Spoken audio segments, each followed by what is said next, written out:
Praise the lord.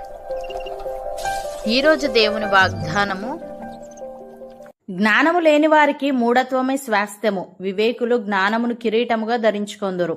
సామెతల గ్రంథము 14వ అధ్యాయము 18వ వచనము. సహోదరి సహోదరులారా, ఈ వాక్యం మన జీవితంలో మనం సంపాదించుకునే ఆత్మీయ ఐశ్వర్యాన్ని, అలాగే వివేకం లేకపోవడం వల్ల వచ్చే నష్టాన్ని చాలా స్పష్టంగా వివరిస్తోంది. ఇక్కడ స్వాస్థ్యము అంటే తాత ముత్తాతల నుండి వారసత్వంగా వచ్చే ఆస్తి. ఒక మనిషి తన జీవితంలో దేనిని సంపాదించుకుంటున్నాడో, దేనిని ధరించుకుంటున్నాడో అతని బుద్ధే నిర్ణయిస్తుందని దేవుని వాక్యం ఇక్కడ స్పష్టం చేస్తుంది. ఈ వాక్యాన్ని లోతుగా అర్థం చేసుకోవడానికి దీన్ని 2 ప్రధాన భాగాలుగా చూడవచ్చు. మొదటిగా, జ్ఞానము లేని వారికి మూఢత్వమే స్వాస్థ్యము అని ఉంది. దేవుని వాక్యాన్ని, పెద్దల మాటలను బేఖాతరు చేస్తూ జ్ఞానము లేనివారుగా జీవించే వారికి చివరికి మిగిలే ఆస్తి లేదా స్వాస్థ్యము మూఢత్వమే. వారు చేసే తప్పుడు నిర్ణయాలు, తొందరపాటు పనులు వారి జీవితాలను మరింత అంధకారంలోకి నెట్టేస్తాయి. వారు ఆ మూఢత్వాన్ని వదిలించుకోలేక దానినే తమ వారసత్వంగా మోస్తూ సమాజంలోనూ దేవుని దృష్టిలోనూ నష్టపోతారు. ఉదాహరణకు, ఏశావు ఆకలి వేసినప్పుడు ఒక పూట కూటి కొరకు దేవుడు తనకు ఇచ్చిన శ్రేష్టమైన జ్యేష్ఠత్వపు హక్కును బేఖాతరు చేసి అమ్మేసుకున్నాడు. ఆ తర్వాత కన్నీళ్లు విడిచి బ్రతిమాలిన ఆశీర్వాదం దక్కలేదు. తృణీకరించిన జ్యేష్ఠత్వపు ధన్యతను శాశ్వతంగా పోగొట్టుకున్నాడు. అలాగే అబ్షాలోము తండ్రి అయిన దావీదురాజు మాటను, పెద్దల సలహాలను పక్కన పెట్టి సింహాసనం కోసం సొంత తండ్రిపైనే తిరుగుబాటు చేశాడు. తన అందాన్ని చూసుకొని గర్వపడ్డాడు. తన గర్వానికి కారణమైన జుట్టే చెట్టు కొమ్మల్లో ఇరుక్కుపోగా శత్రువుల చేతిలో ఘోరంగా చంపబడ్డాడు. రాజ్యం దక్కకపోగా చిన్న వయసులోనే ప్రాణం పోయింది. ప్రియులారా, జ్ఞానాన్ని నిర్లక్ష్యం చేసేవారికి లభించే ముగింపు ఎంత భయంకరంగా ఉంటుందో ఏశావు, అబ్షాలోముల జీవితాలు మనకు స్పష్టంగా చూపిస్తున్నాయి. దేవుని వాక్యం అనే జ్ఞానాన్ని, పెద్దల మాటలనే అనుభవాన్ని పక్కన పెట్టి మన సొంత తెలివితో మరియు తొందరపాటుతో తీసుకునే నిర్ణయాలు తాత్కాలికంగా బాగానే అనిపించవచ్చు, కానీ చివరికి అవి మన జీవితాలను అంధకారంలోనికి నెట్టి కోలుకోలేని నష్టాన్ని మిగులుస్తాయి. రెండవదిగా, వివేకులు జ్ఞానమును కిరీటముగా ధరించుకొందురు అని ఉంది. ప్రతి విషయంలోనూ దేవుని నడిపింపును కోరుకుంటూ వివేకంతో అడుగులు వేసే వివేకులు లోకంలో ఉన్నతమైన స్థానాన్ని పొందుకుంటారు. వారు దేవుని జ్ఞానమును కిరీటముగా ధరించుకుంటారు. కిరీటం అనేది రాజులకు, విజేతలకు ఇచ్చే ఒక గొప్ప గౌరవ సూచక. వివేకము కలిగిన వ్యక్తిని ఆ జ్ఞానమే అందరి ముందు తల ఎత్తుకునేలా చేస్తుంది. సమాజంలో వారికి ఒక ప్రత్యేకమైన గుర్తింపును, ఘనతను తెచ్చిపెడుతుంది. ఉదాహరణకు, దానియేలు బబులోను రాజు కన్న కలను, దాని భావాన్ని ఏ జ్యోతిష్యుడు చెప్పలేనప్పుడు దేవుని పాదాల చెంత కనిపెట్టి ప్రార్థించి ఆ రహస్యాన్ని బయలుపరిచాడు. దేవుడిచ్చిన జ్ఞానము వల్ల రాజుల ఎదుట తల ఎత్తుకొని బబులోను సంస్థానం అంతటికి ప్రధాన అధికారిగా హెచ్చింపబడ్డాడు. అలాగే అబీగయిలు తన భర్త నాబాలు చేసిన బుద్ధిహీనమైన పని వల్ల దావీదు కత్తిపట్టి వస్తున్నాడని తెలిసి సరైన సమయంలో వివేకంతో, నమ్రతతో మాట్లాడి ఘోరమైన నరహత్యను ఆపింది. ఆమె వివేకమే ఆమెకు ఘనత తెచ్చింది. నాబాలు మరణాంతరం దావీదురాజు ఆమెను తన భార్యగా మరియు రాణిగా చేసుకున్నాడు. ప్రియులారా, దేవుని జ్ఞానాన్ని, వివేకాన్ని కిరీటంగా ధరించుకున్న వారికి లభించే గౌరవం, ఘనత ఎంత శ్రేష్టమైనదో దానియేలు, అబీగయిల జీవితాలు మనకు రుజువు చేస్తున్నాయి. దానియేలు అన్య దేశంలో బందీగా ఉన్నప్పటికీ క్లిష్ట పరిస్థితుల్లో తన సొంత తెలివిపై ఆధారపడలేదు. దేవుని పాదాల చెంత కనిపెట్టి ప్రార్థించాడు.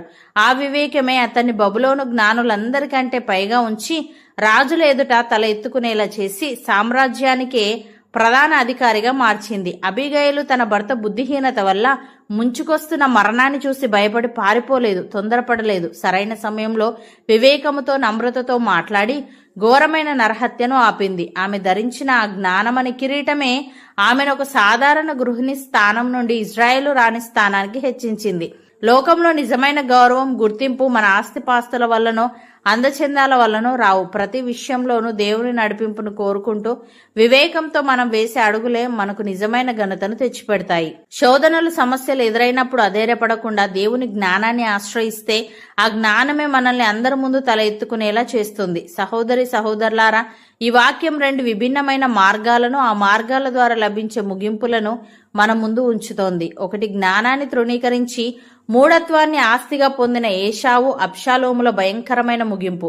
మరొకటి, దేవుని వివేకాన్ని ఆశ్రయించి జ్ఞానాన్ని మహిమగల కిరీటంగా ధరించుకున్న దానియేలు, అబీగయిల శ్రేష్టమైన ఘనత.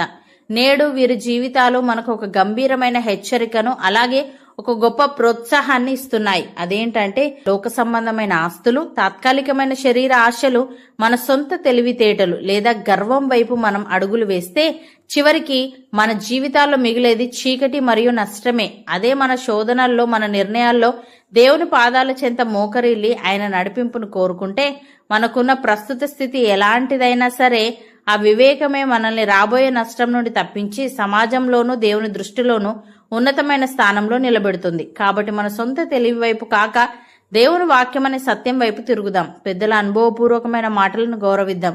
తొందరపాటు నిర్ణయాలు, తాత్కాలిక ఆశలు అనే మూఢత్వాన్ని మన జీవితాల నుండి తీసివేసి ప్రతి అడుగులోనూ దేవుని నడిపింపును కోరుకుంటూ ఆయన ఇచ్చే జ్ఞానం అనే మహిమగల కిరీటాన్ని మన ఆత్మీయ ఐశ్వర్యంగా, శాశ్వత స్వాస్థ్యంగా పొందుకుందాం.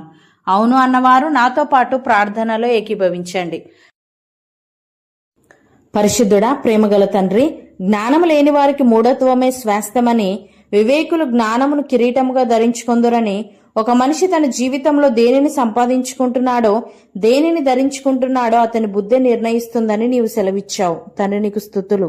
దేవని వాక్యం అనే జ్ఞానాన్ని, పెద్దల మాటలనే అనుభవాన్ని పక్కన పెట్టి మా సొంత తెలివితో మరియు తొందరపాటుతో తీసుకున్న నిర్ణయాలు తాత్కాలికంగా బాగానే అనిపించవచ్చు, కానీ చివరికి అవి మా జీవితాలను అంధకారంలోనికి నెట్టి కోలుకోలేని నష్టాన్ని మిగులుస్తాయి. గనుక మేము మా వ్యక్తిగత జీవితంలోనూ, మా కుటుంబంలోనూ, మా వృత్తిపరమైన బాధ్యతలలోనూ ఎల్లప్పుడూ మా సొంత తెలివిపై ఆధారపడకుండా ప్రతి చిన్న విషయంలోనూ నీ పాదాల చెంత మోకరిల్లి నీ దైవిక నడిపింపును కోరుకునే వారంగా ఉండుటకు సహాయము దయచేయమని, లోకంలో నిజమైన గౌరవం, గుర్తింపు మా ఆస్తిపాస్తుల వల్లనో అందచందాల వల్లనో రావు గాని ప్రతి విషయంలోనూ నీ నడిపింపును కోరుకుంటూ వివేకంతో మేము వేసే అడుగులే మాకు నిజమైన ఘనతను తెచ్చిపెడతాయి. గనుక తాత్కాలికమైన శరీర ఆశల కోసం ఒక పూట కూటి కొరకు శ్రేష్టమైన ధన్యతను అమ్ముకొని చివరకు కన్నీరు కార్చిన ఏశావు వలె గాని, పెద్దల మాటలను పక్కనబెట్టి తన అందాన్ని చూసుకొని గర్వించి చిన్న వయసులోని ఘోరమైన మరణాన్ని పొందిన అబ్షాలోము వలె గాని